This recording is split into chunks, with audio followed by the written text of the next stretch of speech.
నమస్తే ఫ్రెండ్స్, నేను మీ Sravani. Welcome back to Sravani's kitchen. ఈ రోజు మన స్పెషల్ రెసిపీ వచ్చేసి అయ్యప్ప స్వామి ప్రసాదం అంటే అరవన్న పాయసం అండి. ఇంట్లోనే ఎలా చేసుకోవాలో ఈ వీడియోలో మీతో షేర్ చేసుకోబోతున్నానండి. సంవత్సరానికి ఒక్కసారి అయ్యప్ప స్వాములు శబరికి వెళ్ళినప్పుడు ప్రసాదంగా ఈ అరవన్న పాయసాన్ని తీసుకొస్తుంటారు. తెలిసిన వాళ్ళు వెళ్తుంటే తప్పకుండా ఈ ప్రసాదాన్ని తెప్పించుకుంటాం. లేదా కొంచెం దొరికినా చాలా ఇష్టంగా తింటాం. నేనే కాదు, నాలా చాలా మంది ఈ ప్రసాదాన్ని అమృతంలా ఇష్టపడతారు. అయితే ఇంట్లోనే మనం ఈ ప్రసాదాన్ని కొన్ని పద్ధతులతో సులువుగా చేసుకోవచ్చు. ఆల్మోస్ట్ అదే రుచి, అదే కమ్మదనం ఉంటుంది. ఈ ప్రసాదాన్ని ఇంట్లో చేశాక నాకైతే శబరిమలలో తినే ఆ ప్రసాదం రుచి అనిపించింది. మీరు కూడా నాలా ఈ ప్రసాదాన్ని ఇంట్లో చేయాలనుకుంటే ఈ పద్ధతిలో ట్రై చేసి ఆస్వాదించండి. మరి ఈ అరవన్న పాయసాన్ని చేయడానికి ముందుగా బియ్యం కడిగి తీసుకుందాం. ఒక బౌల్లోకి ఇలా ఇంట్లో ఉండే ఏదైనా కప్పును తీసుకోండి. మనం ఏ కప్పుతో అయితే బియ్యం కొలిచి తీసుకుంటామో అదే కప్పుతో నీళ్లను, బెల్లాన్ని కొలిచి తీసుకోవాలి. అప్పుడే మనకు టేస్ట్ అయినా కన్సిస్టెన్సీ అయినా బాగా వస్తుంది. అలాగే బియ్యం వచ్చేసి రెడ్ రైస్ అండి. ఇవి స్టీమ్డ్ రైస్. వీటిని మట్టా రైస్ అని కూడా అంటారు. ఇవి మనకు గ్రోసరీ షాప్ లో అయినా, సూపర్ మార్కెట్ లో అయినా, లేదా ఆన్లైన్ స్టోర్స్ లో అయినా ఈజీగా అవైలబుల్ లో ఉంటాయి. నేను లింక్ ని కూడా డిస్క్రిప్షన్ లో పెడతాను, ఒకసారి చెక్ చేయండి. సో ఇలా తీసుకున్న రైస్ ని ఒక 2-3 సార్లు బాగా కడిగి తీసుకోండి. ఇలా కడిగాక నీళ్ళేమీ లేకుండా పూర్తిగా వంపేసి పక్కనుంచండి. ఇప్పుడు కడిగిన బియ్యాన్ని ఫ్రై చేయడానికి స్టవ్ ఆన్ చేసి కడాయిలోకి ఒక 2 టేబుల్ స్పూన్ల నెయ్యిని తీసుకోండి. నెయ్యి కరిగి వేడయ్యాక ఇందులో కడిగి పెట్టిన బియ్యం తీసుకోండి. ఈ బియ్యాన్ని మరీ ఎక్కువ మంట పైన కాకుండా మీడియం మంట పైన ఒక 3-4 నిమిషాలు కలుపుతూ ఫ్రై చేయండి. ఇలా ఫ్రై చేయడం వలన రుచి చాలా బాగుంటుంది. ఇలా ఒక 4 నిమిషాల పాటు బాగా ఫ్రై చేశాక మనం ఏ గిన్నెతో అయితే బియ్యం కొలిచి తీసుకున్నామో అదే గిన్నెతో ఒక 3 గిన్నెల నీళ్ళను తీసుకోండి. ఇలా తీసుకుని మనం అన్నం ఎలా అయితే వండుతామో అలాగే వండండి. ఇలా ఒక పక్కన అన్నాన్ని ఉడికిస్తూనే మరో పక్కన మనం బెల్లం కరిగించి తీసుకుందాం. అయితే ఈ అరవన్న పాయసానికి నార్మల్ బెల్లం కాకుండా తాటి బెల్లం వాడతారు. అప్పుడే మనకు రుచి అనేది అచ్చం శబరిమలలో తినే అరవన్న పాయసంలా వస్తుంది. మామూలు బెల్లంతో చూసుకుంటే తాటి బెల్లం మంచి రుచిగా ఉండటమే కాదు, ఇలా కొంచెం కలర్ గా ఉంటుంది. అలాగే సాఫ్ట్నెస్ కూడా ఇది కొంచెం ఎక్కువ సాఫ్ట్ గా ఉంటుంది. సో ఇలా తీసుకున్న బెల్లాన్ని చిన్న చిన్నగా తురిమి తీసుకున్నాక ఇప్పుడు మనం తీసుకున్న కప్పుతోనే కొలుచుకుంటూ గిన్నెలోకి తీసుకుందాం. ముందే స్టవ్ ఆన్ చేయకుండా మనం తీసుకున్న కప్పుతో ఒక 3 కప్పుల బెల్లం తీసుకోండి. ఈ క్వాంటిటీ బెల్లం కరెక్ట్గా సరిపోతుంది. ఇందులోనే 3/4 నుండి 1 కప్పు వరకు నీళ్ళను తీసుకొని స్టవ్ ఆన్ చేసి బెల్లాన్ని కరిగించండి.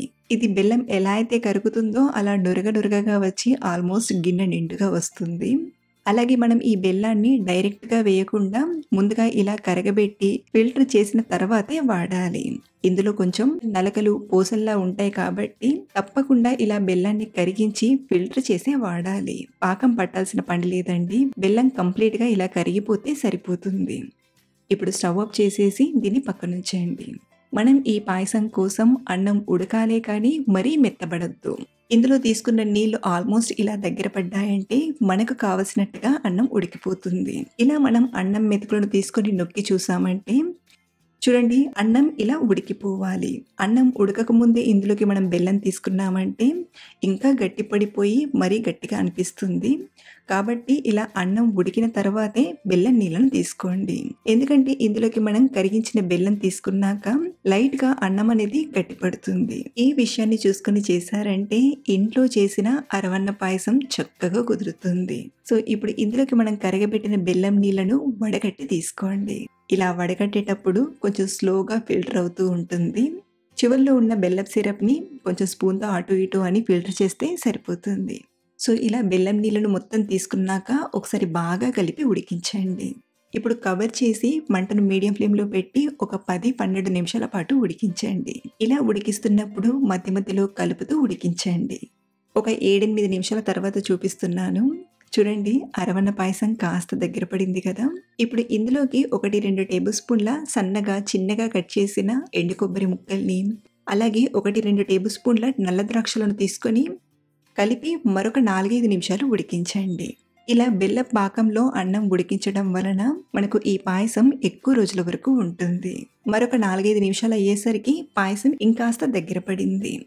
ఇప్పుడు మనం కొంచెం ఈ బెల్లపు పాకాన్ని తీసుకొని ఇలా 2 వేళ్ళతో చూసామంటే తీగ పాకంలా ఇలా రావాలి. ఇలా వచ్చిందంటే మనకు కావాల్సినట్టుగా పాయసం చక్కగా తయారైనట్లు. ఒకవేళ మీకు బెల్లపు పాకం అనేది సరిగ్గా రాకపోతే మరొక 3, 4 నిమిషాలు ఉడికించి ఆ తర్వాత ఇలా చెక్ చేసి చూడండి. ఇప్పుడు ఇందులోకి చివరిగా ఒక అర టీ స్పూన్ సోంటి పొడిని, అర టీ స్పూన్ యాలకుల పొడిని, అలాగే ఒక 2, 3 టేబుల్ స్పూన్ల నెయ్యిని వేసి కలిపి 1, 2 నిమిషాలు ఉడికించండి.